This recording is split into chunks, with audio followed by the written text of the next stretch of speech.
from a bedroom, it became my study. And from my study, it eventually turned into the collection. And what you see here are boxes, and on the shelves, there are videotapes and DVDs, usually 2 or 3 deep. Now, when you talk about a collection, I never realized I had a collection. It just happened. And that's how I began picking up, posters. And you see things that are kind of interesting, and you just say, I'd like to, even though you don't have a place to put it. And you pick it up because you think that it's important. The thing that's most amazing, of course, are the recorded from television VHS tapes that he and his wife over 3 to 4 decades have been capturing very powerful images, negative and probably very occasionally positive or neutral images of Arabs and Muslims in American media. I would tape as many shows as I could tape, and then I wrote the TV Arab based on what I'd taped. And then I decided to write the film book. Of course, I thought there would only be a few hundred films. And I thought, 2 years after I started, I thought it would be done. But the film book took almost 20 years. What do you do after you tape and buy a video or a DVD? So I just kept them.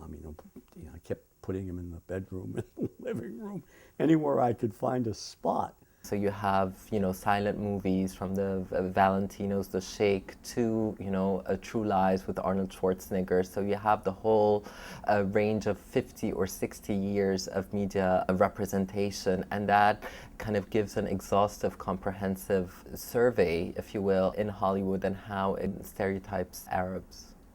It's not just a collection of 100 films, for example. 100 films, that could be maybe one dissertation, it could help one journalist, and that kind of thing. We're talking about a compilation of thousands. By pulling these materials together, we can begin to understand the complicated ways in which different films represent questions of gender and sexuality, religion, class issues. I think the thing that's especially important to remember is that this is a cross-program initiative, that this builds on other collections at NYU, and it raises the bar on the conversation about the representations of others, wherever those others, perceived others may be coming from. And I think what the collection can do is give impotence and motivate young scholars to write about issues that no one has touched on. I immediately saw in those works in many ways the linkages to the work of Yoshio Kishi. It's through that collection that we then decided to focus on the thematic of Yellow Peril. When I began looking at the Shaheen collection of materials about Hollywood's representations of Arabs and Muslims, it became very clear that these are two very compatible, matching collections, and they really belong together. We used this film to talk about colonialist photography in Morocco or North Africa in the 1850s, and how certain continuation of this colonial photographic archive can be seen in the Hollywood representation. So it kind of shows those kinds of recurring themes and recurring discourses that are still with us. I'm really interested in the collection not only as a film resource, but as a way to talk about history, about politics. To me, it seems just quite natural because it's really just part and parcel of the work I've always done. But most people will look at me and say, well, you're East Asian, you're Chinese, why should you be interested in this, right? What does this have to do with you? Well, it has everything to do with what I do. I'm very, very proud of this collection. Images of the Other is up on top, different groups. You'll have books like from Sambo to Super Spade. What has always troubled me is people who only look at images of one particular group, whether it's because of their heritage or their color or their faith. It's okay to do that, but not at the expense of ignoring how others are portrayed. You can have a favorite, you can have a specialty, but you should always understand that you're not the only one. I think there's a general way in which American culture partitions others. So that, Jack Chen is the guy who deals with Chinatown.